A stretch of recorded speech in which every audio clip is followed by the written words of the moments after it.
کائنات اور انسانوں کی تخلیق کے مدارج طے ہو چکے تھے۔ فرشتے حکم الہی میں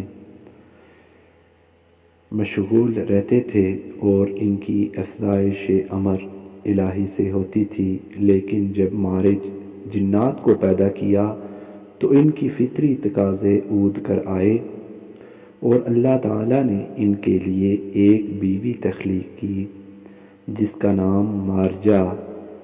یہ نام روایت میں کہیں نہیں، لہذا فرضی نام رکھا گیا ہے۔ جنات کی افزائش کا حکم یہ تھا کہ ایک حمل سے ایک لڑکا جن اور ایک لڑکی جنی پیدا ہوتے تھے۔ اللہ تعالیٰ نے ملائکہ یعنی فرشتوں کو تو آسمانوں میں رہائش دی اور جنات کو زمین پر اتار دیا۔ مارج اور مارجہ میں غضب اور قہر تھا، لیکن وہ اللہ کی اطاعت و عبادت و فرما برداری سے غافل نہیں تھے۔ وہ آسمان پر فرشتوں کے پاس جاتے اور عبادت الہی کے لیے حمد و ثنا اور ذکر و تسبیحات سیکھ کر آتے اور آ کر اپنی اولاد کو ان تعلیمات سے بہرہ مند کرتے۔ جیسے جیسے ان جنات کی اولاد بڑھتی گئی، ان میں سرکشی کا عنصر بھی بڑھنے لگا اور آپس میں لڑائی جھگڑے اور اختلافات ہونے لگے۔ جنات کی نسل جب 1,00,000 سے تجاوز کر گئی تو ان میں کئی قبائل بن گئے۔ جب نسلیں ترقی کرنے لگتی ہیں تو خود سری اور سرکشی بھی جنم لیتی ہے۔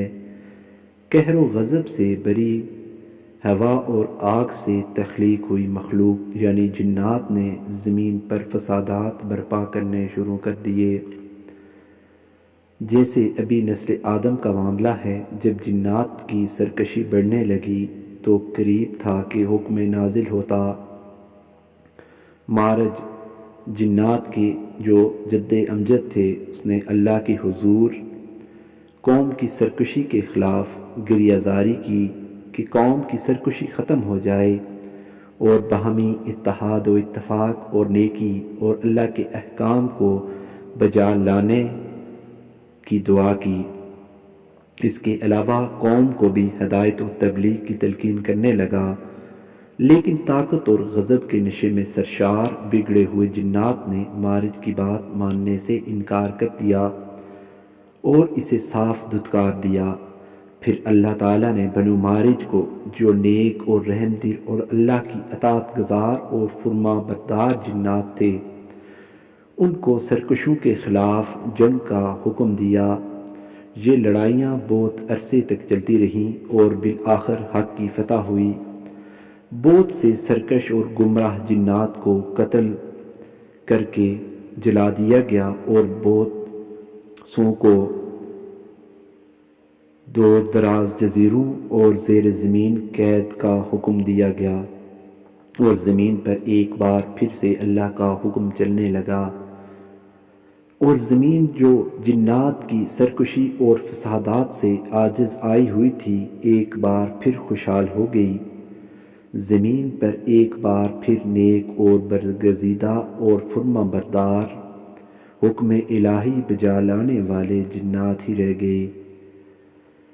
کچھ عرصہ آرام و سکون سے گزرا، لیکن کچھ عرصے بعد جو سرکش جنات بچ گئے تھے وہ پہاڑوں، جزیروں اور زمین کی تہوں میں چھپ گئے تھے، دوبارہ واپس آئے۔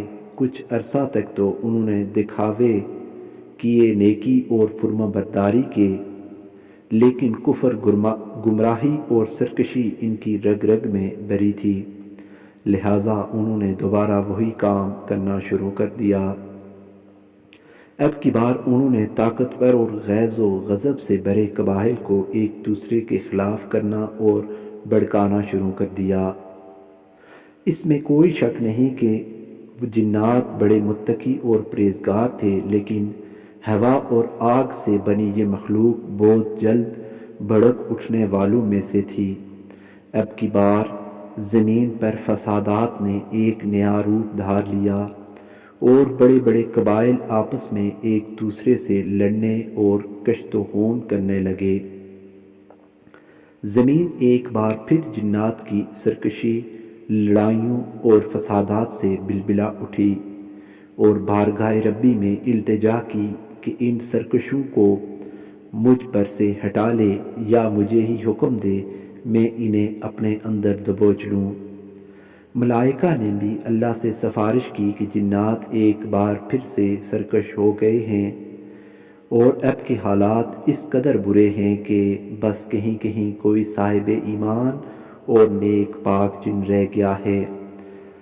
جو زیادہ صالح ہیں وہ آسمان پر آباد ہو گئے ہیں، زمین والوں کی نافرمانیوں اور سرکشوں سے عاجز آ کر جنات میں جو جتنا صالح اور نیک ہوتا وہ بحکم ربی پہلے، دوسرے اور تیسرے آسمان تک آ سکتا تھا تاکہ ملائکہ سے تعلیم اور حکم خداوندی سیکھ سکیں اور انہیں اپنی قوم تک پہنچائیں۔ اللہ تعالیٰ کی رحمت ہمیشہ سے ان کے غضب پر حاوی رہی ہے۔ خالق کائنات نے سرکش جنات کی رہبری اور رہنمائی کے لیے ان میں سے نیک لوگوں کو انہیں ہدایت کی طرف بلانے کا حکم دیا۔ اس امر میں سب سے پہلے ایک بڑے نیک زاہد و عابد جن چلپانیس کو منتخب کیا گیا، گو کہ وہ بھی اپنی قوم کے نافرمانیوں اور کوتاہیوں اور سرکشیوں سے عاجز آیا ہوا تھا اور بیزار تھا، لیکن حکم ربی کے آگے اس نے سر جھکا دیا اور قوم کو واعظ و تبلیغ کرنے لگا اور انہیں حکم الہی کی طرف بلایا، لیکن سرکش قوم نہ مانی بلکہ نبی اللہ کو شہید بھی کر دیا۔ زمین کی گریہ زاری آسمان کے فرشتوں اور عرش الہی کو بھی ہلا گئی، لیکن اللہ کی رحمت نے پھر جوش کھایا اور غضب پر حاوی ہوئی۔ چلپانیس کے بعد ایک اور نیک بزرگ جن بلیکا، جو کہ بہت نیک اور زاہد و عابد ہونے کے ساتھ ساتھ بادشاہت بھی رکھتے تھے، ان کو یہ کام سونپا گیا۔ ان کا دور اچھا گزرا۔ جو لوگ تبلیغ و تعلیم سے راہ راست پر آنے والے تھے انہیں تبلیغ سے، اور جو نہ ماننے والے گمراہ و سرکش تھے انہیں جنگ سے زیر کیا گیا، اور اس طرح پھر سے حکم الہی عام ہوا۔ ان کی وفات کے بعد آہستہ آہستہ قوم پھر اس طرف آنے لگی اور اس طرح 800 سال سے زائد نبی مبعوث ہوئے جو قوم کو سمجھانے اور اللہ کی طرف بلانے کا کام کرتے رہے۔ پھر جب جنات کی سرکشی بڑھی، یہی معاملہ بنی نوع انسان کے ساتھ ہمیشہ سے چلا آ رہا ہے، تو اللہ نے ایک اور بزرگ ہاموس کو مبعوث فرمایا، جنہوں نے قوم کو سخت تنبیہ کی اگر نہ مانے تو سخت سزا دی جائے گی، اور قوم جنات نے عہد کیا کہ وہ فرمانروا رہیں گے۔ یہی وہ زمانہ تھا جب ایک قبیلے میں سے ایک جن بچے کی پیدائش ہوئی جس کا نام چلیپا رکھا گیا، جو بڑا ہونے پر ایک نڈر بہادر اور بے باک نکلا، جس کا چہرہ جیسے ببر شیر اور بے حد بہادر نڈر، اور قوم نے اسے شاشیش یعنی دل دہلا دینے والے کا لقب دیا۔ جب وہ میدان میں ہوتا تو دشمن کا دل ایسے دہکتا اور کانپ اٹھتا، اور ایک دوسرے قبیلے میں نبلیس نامی جنی پیدا ہوئی جو قوم جنات کی سب سے زیادہ طاقتور مادہ تھی اور کئی 100 کا مقابلہ کر سکتی تھی۔ اس کے چہرے کی ساخت جیسے مادہ بھیڑیے کا چہرہ ہوتا ہے۔ یہاں پر یہ بات بتانا ضروری ہے کہ جنات کی شکلیں مختلف ہوتی ہیں یا ہو سکتی ہیں، اور یہی ان کی پہچان اوپر بیان کی گئی کہ وہ کسی بھی صورت میں ہو سکتے ہیں۔ ان دونوں کے بارے میں مشہور تھا کہ جس قوم میں چلیپا اور نبلیس ہوں وہ کبھی ہار نہیں سکتی، کوئی قوم ان کا مقابلہ نہیں کر سکتی۔